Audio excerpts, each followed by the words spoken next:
छिपे हुए खतरे क्या वाकई दुश्मन से भी बड़े होते हैं? जिंदगी एक सफर की तरह है, जहां हर मोड़ पर नए नए अनुभव और चुनौतियां हमारा इंतजार कर रही होती हैं। इन चुनौतियों में से कुछ साफ दिखाई देती हैं, जैसे एक सामने दिखाई देने वाला दुश्मन। लेकिन कुछ खतरे ऐसे भी होते हैं जो छिपे रहकर हमला करते हैं और कई बार दुश्मनों से भी ज्यादा खतरनाक साबित होते हैं। लेकिन क्या वाकई में ये छिपे हुए खतरे इतने ताकतवर हो सकते हैं कि एक दुश्मन को भी हरा सकें? इसका जवाब हमें प्राचीन भारतीय ज्ञान और युद्ध नीति के बहुत बड़े ज्ञानी आचार्य चाणक्य की शिक्षाओं में मिलता है। चाणक्य, जिन्हें कौटिल्य के नाम से भी जाना जाता है, ने अपनी नीतियों में जीवन के हर पहलू को बहुत बारीकी से समझाया है, चाहे वो राजनीति हो, कूटनीति हो या फिर हमारा अपना जीवन। चाणक्य नीति में एक बहुत ही महत्वपूर्ण श्लोक है, शत्रोरपि विशिष्यते व्याधि। इस श्लोक का आसान अर्थ है, रोग शत्रु से भी बढ़कर होता है। चाणक्य जी के अनुसार एक दिखाई देने वाला शत्रु तो सामने से वार करता है, लेकिन रोग चुपके से शरीर पर हमला करता है और धीरे धीरे उसे कमजोर बनाता जाता है।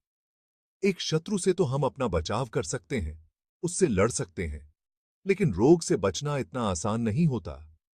कई बार तो हमें पता ही नहीं चलता कि कब कोई रोग हमारे शरीर में घर बनाकर बैठ गया है, और जब तक हमें पता चलता है, तब तक बहुत देर हो चुकी होती है।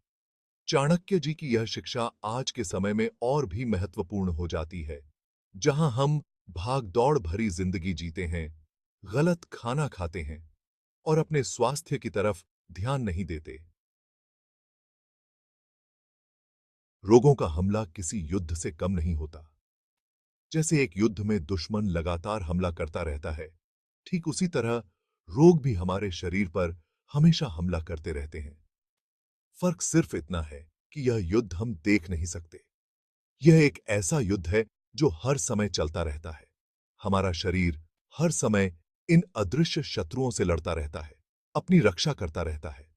और सबसे बड़ी बात यह है कि इस युद्ध में कोई समझौता नहीं होता। जब तक हम जिंदा हैं, तब तक यह युद्ध चलता रहेगा। सेक्शन 4, शरीर के भीतर छिपा शत्रु कब, कैसे और क्यों?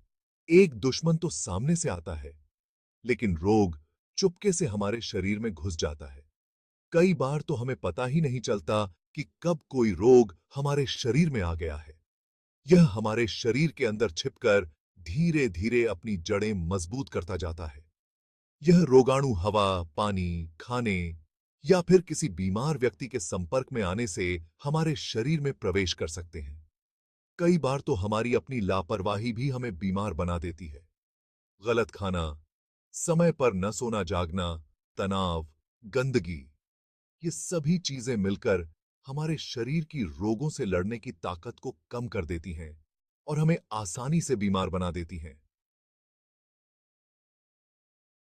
सेक्शन 5, जीवन, धन और तन पर रोगों का कहर। रोगों का असर सिर्फ हमारे शरीर पर ही नहीं पड़ता, बल्कि यह हमारे जीवन के हर हिस्से को प्रभावित करता है। हमारा परिवार, हमारा काम, हमारा समाज, सब कुछ। बीमारी के कारण होने वाले खर्चे, इलाज के लिए बार-बार अस्पताल जाना, कामकाज में नुकसान, ये सभी बातें मिलकर व्यक्ति को मानसिक और आर्थिक रूप से कमजोर बना देती हैं। कई बार तो रोग इतने बड़े होते हैं कि व्यक्ति को अपनी पूरी जिंदगी उनसे लड़ना पड़ता है। ऐसे में न सिर्फ व्यक्ति का शारीरिक स्वास्थ्य खराब होता है, बल्कि उसका मनोबल भी टूट जाता है।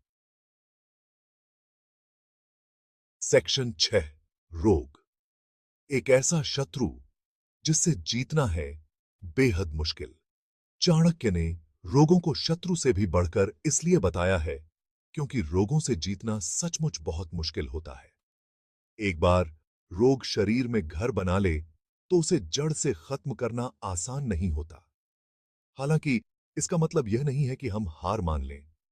यदि हम समय रहते सतर्क हो जाएं, तो रोगों से बचा जा सकता है। यह भी सच है कि कुछ रोग लाइलाज होते हैं, लेकिन यदि हम अच्छी जिंदगी जिएं, तो हम इन रोगों से लड़ने की अपनी ताकत को बढ़ा सकते हैं और एक स्वस्थ और खुशहाल जीवन जी सकते हैं। सेक्शन 7, स्वस्थ जीवन। रोगों से बचाव का सबसे कारगर उपाय। रोगों से बचने का सबसे अच्छा तरीका है अच्छी जिंदगी जीना। इसमें संतुलित आहार, नियमित व्यायाम, पूरी नींद और तनाव मुक्त जीवन शामिल है। हमें अपने खाने पीने का खास ध्यान रखना चाहिए। ताजे फल, सब्जियां, साबुत अनाज और दालें हमारे खाने का हिस्सा होना चाहिए। हमें जंक फूड, तली भुनी चीजें और मीठे पेय पदार्थों से दूर रहना चाहिए। नियमित व्यायाम भी हमारे शरीर को स्वस्थ रखने में बहुत महत्वपूर्ण भूमिका निभाता है। हमें हर दिन कम से कम 30 मिनट व्यायाम करना चाहिए। इसके अलावा हमें पूरी नींद लेनी चाहिए और तनाव से दूर रहना चाहिए। तनाव हमारे शरीर की रोग प्रतिरोधक क्षमता को कमजोर बनाता है, जिससे हम आसानी से बीमार पड़ जाते हैं। याद रखें, स्वस्थ रहना कोई विकल्प नहीं है, बल्कि यह हमारा कर्तव्य है। यदि हम स्वस्थ रहेंगे, तो ही हम जीवन का पूरा मजा ले पाएंगे।